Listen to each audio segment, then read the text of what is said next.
everyone, welcome and welcome back to my video again. It's Vindura here, a full-time RN in Sikkim and a part-time content creator. आज चाहिँ थियो मेरो night duty अनि night duty सकेर चाहिँ म सिधा गएँ दादाको कन्स्ट्रक्सन एरिया किन भन्दाखेरि चाहिँ आज यहाँनिर चाहिँ घरको ढलाइ थियो नि त सो आज चाहिँ म त्यहाँ गएँ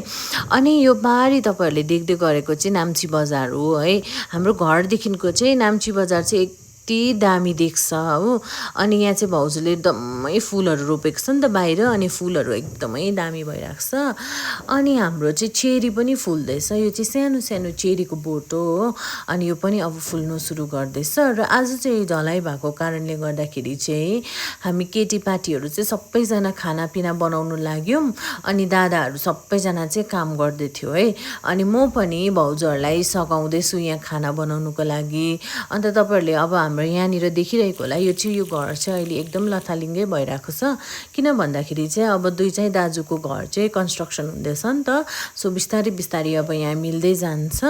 त्यही भन्दै यहाँनिर म हेल्प गर्दैछु भाउजूलाई खाना बनाउनुको लागि अनि भाउजूले चाहिँ मलाई खोर्सानी टिप्नुको लागि बारीमा जानु भन्नुभएको थियो नि त सो यहाँनिर चाहिँ यति बेसी झारहरूको बिचमा चाहिँ खोर्सानी उम्रिरहेको रहेछ तर खोर्सानी चाहिँ यति बेसी फलेको छ है डल्ले साथसाथमा लाम्चे पनि छ अनि हामीलाई चाहिँ लाम्चे खोर्सानी चाहिएको थियो त्यही भएर चाहिँ म लाम्चे खोर्सानी लिनुको लागि आएको डल्ले पनि थियो तर म चाहिँ लाम्चे मात्रै टिपिकिन चाहिँ लगे त्यसपछि चाहिँ म फेरि अर्को भाउजूहरूको घरमा पनि गएको थिएँ नि त अनि भाउजूले चाहिँ भोलि सन्डेको दिन भनेर सबै सब्जीहरू चाहिँ टिपेर चाहिँ त्यहाँनिर रेडी गर्दै हुनुहुँदो रहेछ अनि भाउजूको घरमा पनि सिबी के भन्छ त्यो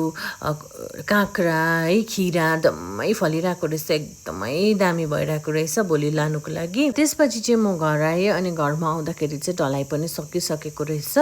अनि चाहिँ शिर उठाउने रसम गर्दै रहेछ है शिर उठाउने भनेको चाहिँ अब जसले पनि हाम्रो घर यसरी बनाइदिनु भयो ढलाइमा हेल्प गरिदिनु भयो उनीहरूलाई चाहिँ थ्याङ्क यू भनेर है सम्मान दिने अब त्यस्तो गर्दो रहेछ नि त अब नेपालीहरूको कल्चरमा चाहिँ सो त्यो गर्दै थियो अनि हाम्रो आजको ढलाइ पनि एकदमै राम्रोसँगले बित्यो सो त्यही थियो आज मेरो mini vlog thank you so much for watching my video